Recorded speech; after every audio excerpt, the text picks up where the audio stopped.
Now Jesus, you got to understand, this is Jesus talking now. Jesus said, "This is the work of God, that you believe on the one whom He has sent." This is what Anton. I'm sorry, you just stood up for a second. Would you give me the Amplified on this one? Listen to this.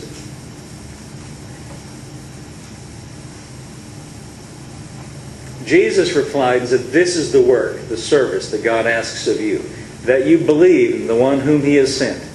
Now, I like the way the Amplified does this, because the purpose of the Amplified translation is to amplify or to expound upon what the Greek words mean and all their various facets of meaning. Greek words, by the way, can mean many things. The meaning can be much broader and deeper than just a single English word. So here the message, the Amplified translation gives us a broader meaning of what it means to believe in Jesus. See, it's more than just to say, "Well, I believe Jesus exists." Well, I believe Abraham Lincoln existed. That doesn't mean I'm trusting in him, you see. Believe means, listen to this, that you cleave to, that you trust in, that you rely upon, that you have faith in His messenger. That's Christ. Do you hear all those things? That you cleave to, that you trust in, that you rely on, that you have faith in His messenger, meaning Jesus.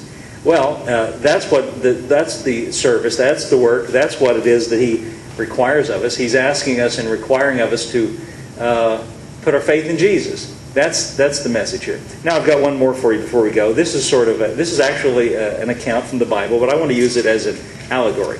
Luke's Gospel, chapter 10, and I'm almost done. Luke chapter 10. I say that so you won't be nervous and think, "Oh, when's he ever going to quit?" Luke chapter 10, verse 38. This might be a familiar passage. But nevertheless, like I said before, just because things are familiar doesn't mean we can't read them again.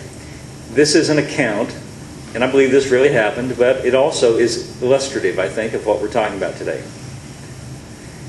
Here Jesus comes to the house of two ladies, Mary and Martha, and here's the story.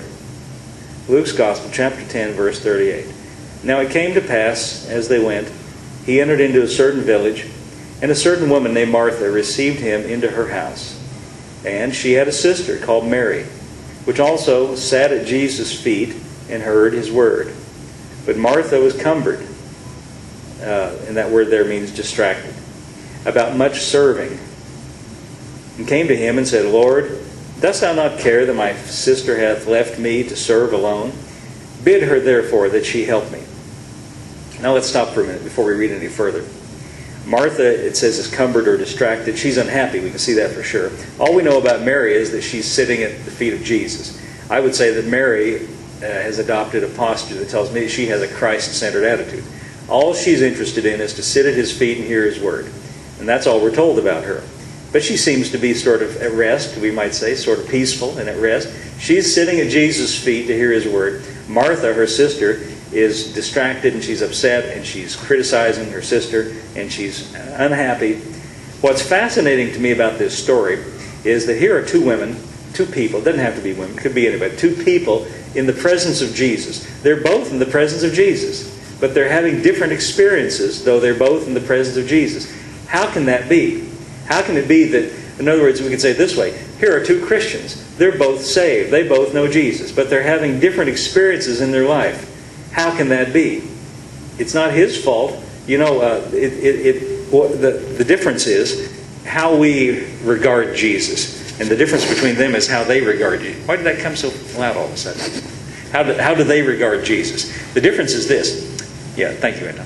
The difference is this. Martha evidently regards Jesus as somebody you work for. Mary regards Jesus as someone you have a relationship with. Martha thinks Jesus is somebody who demands work and service. Mary thinks Jesus is somebody who just wants to know you and have a relationship with you, and that everything else flows out of that. And see, by the way, I'm not trying to say here today that as Christians we never do anything. We do all kinds of things, but it's not us doing it. It's just a fruit, or it flows out of our lives, a natural, unforced. Then it's not phony, you see. You know, I've talked to people before who say, just recently, last week, a person said, I don't want to go to church and be around all the hypocrites. That's what this person said. Well, evidently their impression of Christians are somebody who's phony, who's artificial. And you might have, known people like that, and you might have had that same experience in your. See, the Christian life is not supposed to be something artificial and put on, but something that's a natural flow out of our relationship with Jesus. And that's what Mary has adopted here. Verse 41, let's go and read. Let's get the rest of the story. Jesus answered and said to her, Martha, Martha, you are careful and troubled. The word careful there means full of care.